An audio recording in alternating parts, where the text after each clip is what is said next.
You have cut down on salty food. You also started doing regular exercising, but your blood pressure is still not improving. Here's the problem that nobody explains. There is a mineral in your body that controls your blood pressure, and research shows that most people are insufficient in that particular mineral.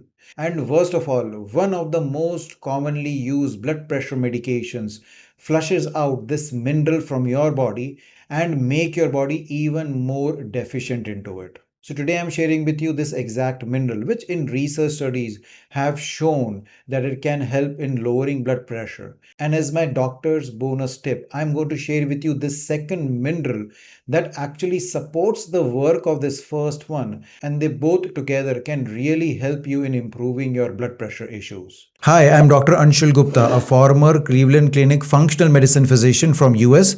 I help people improve their chronic diseases by making personalized functional medicine plans. Alright, before you move forward, I want to share a disclaimer that the protocol I'm sharing with you in this video doesn't replace the medications that you're taking for blood pressure. Before you make any changes to your medications or to your protocol, consult your local doctor to be on the safer side. Alright, now let's move forward. The first question that you might be asking is that what is this mineral I'm talking about? Well, the mineral I'm talking about is magnesium. Most people have been told that they need to cut down on their sodium to improve their blood pressure issues, but they have never been told anything about magnesium. Well, the way magnesium controls your blood pressure is that it actually controls the contraction of the muscles around your blood vessels. What that means is that when these muscles around your vessels are contracted, that constricts your blood vessels and increases your blood pressure. What controls this contraction of these muscles is actually the calcium pump. But here's what most people don't know. The mineral that relaxes the muscles around your blood vessels is this magnesium. In fact, there is a blood pressure class of medication called calcium channel blocker. Of this, amlodipine is the most common medication, which basically works on the same mechanism. It doesn't let your blood vessels contract by blocking the calcium channels, and magnesium can do it naturally. So that's the first mechanism. But interestingly, there is a second mechanism over here. The second mechanism is that magnesium also affects the sodium and potassium balance in your cells. Well, you might have been told that salt or high sodium food is bad for your blood pressure because when there is sodium accumulation in your cells, that raises your blood pressure. Now, the counter mineral over here is potassium. So basically, potassium helps your kidneys to flush out sodium from your body, as well as it helps in relaxing the blood vessels. But here's what research studies show, that when your body is low in magnesium, then this sodium potassium pump doesn't work and your body holds on to high amount of sodium and less amount of potassium. So that's the reason magnesium is very important mineral to support your blood pressure. But along with that, you also need high amount of potassium to relax your blood vessels. And this combo of magnesium and potassium works really good in improving your blood pressure. Now you might be asking this question is that why am I low in magnesium? Well, there are two major reasons. First reason is that our food itself is low in magnesium and we are not eating enough foods which are high in magnesium. And research estimates that every third person has insufficient amount of magnesium in their body. And the second reason is that certain medications, including blood pressure medications like diuretics or what we call as water pill, also lowers your magnesium levels in your body. So those are the two main reasons of insufficient magnesium. Now the third question over here is that can I get a blood test to check my magnesium levels?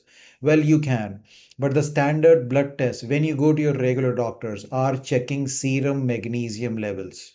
And most oftenly, these serum magnesium levels are often normal. The reason being only 1% of magnesium is present in your serum. The rest of it is inside your cells. So that's the reason if you want to know the exact magnesium levels, then you need to ask for a RBC magnesium test. Then only you can know your intracellular magnesium levels. Now let's talk about how you can improve your magnesium levels. Now magnesium not only improves your blood pressure, but supports more than 300 enzymatic processes in your body. So not only for your blood pressure issues, you should include magnesium on the daily basis to improve your health in general also. So first I'm going to talk about the food sources of magnesium and potassium and how you can increase them on the natural basis. The first important thing to know is that first you need to increase your magnesium levels and then you need to work on your potassium levels. So the typical magnesium rich foods are pumpkin seeds, spinach, black beans, avocados, as well as almonds. But here's the problem, even though you might be eating these foods on the regular basis, the magnesium doesn't get absorbed from your gut from these foods. And that's the reason we are insufficient in magnesium. And that's the reason for most people, I will recommend adding a magnesium supplementation, at least for the short term basis, to improve your magnesium and see if that also improves your health in general. The best magnesium supplement over here is magnesium glycinate. Magnesium comes in magnesium oxide, carbonate, and other forms. But magnesium glycinate, magnesium threonate, and chelated magnesium are the only forms of magnesium which can actually reach inside your cells. And the typical dosage that is needed by your body is around 300 milligrams of this magnesium on the daily basis, so it can show any effect on your body. So you can definitely include magnesium rich foods, but for the short term basis, we'll recommend adding a magnesium supplementation also. I have created a special magnesium supplement which is highly absorbable. The link will be in the description if you want to buy it.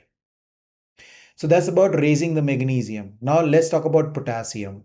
First of all, make sure you're checking your potassium on your blood work. If your potassium levels are very high, then you need to talk to your doctor about it. But if it is not high, then you can support your potassium levels by including these foods. The foods highest in potassium are beets, cooked spinach, beans, avocados, baked potatoes with skin, and also bananas. Now, most people think bananas are the highest source of potassium, and that is not absolutely true at all. In fact, bananas not only have potassium but also have high amount of sugar. So that's the reason the best foods over here are actually beetroots, because beetroots also promote nitrogen oxide in your bloodstream, which also improves your blood pressure. Now, some people do potassium supplementation, and I don't recommend that because you can definitely get toxing on potassium. And potassium is actually one of those minerals which is really well absorbed from food.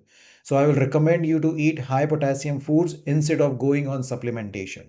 So both magnesium and potassium has been backed by scientific research studies that can support improving your blood pressure issues. And that might be the missing link why, even though you have tried to improve your lifestyle and your blood pressure is not improving. So here's what you can do next. At least start including foods which are high in both magnesium and potassium. That will be pumpkin seeds, cooked spinach, beans, as well as beetroots. And if you can get a magnesium glycinate supplement, add that also at bedtime. That will improve not only your blood pressure but also your sleep. Now, again, it is very important to remember this doesn't replace your blood pressure medications. So make sure you're following with your local doctor to see after using these two minerals, your blood pressure is improving and he might be able to slowly decrease the dose of your blood pressure medications. So give this a try and let us know in the comment section what difference you felt in your health and in your blood pressure readings. And if you like this video, please make sure you like and subscribe to my channel so you keep on getting these healthy tips in the future also. And also share this video with others who might benefit from this information. Until next time, take care. Bye-bye.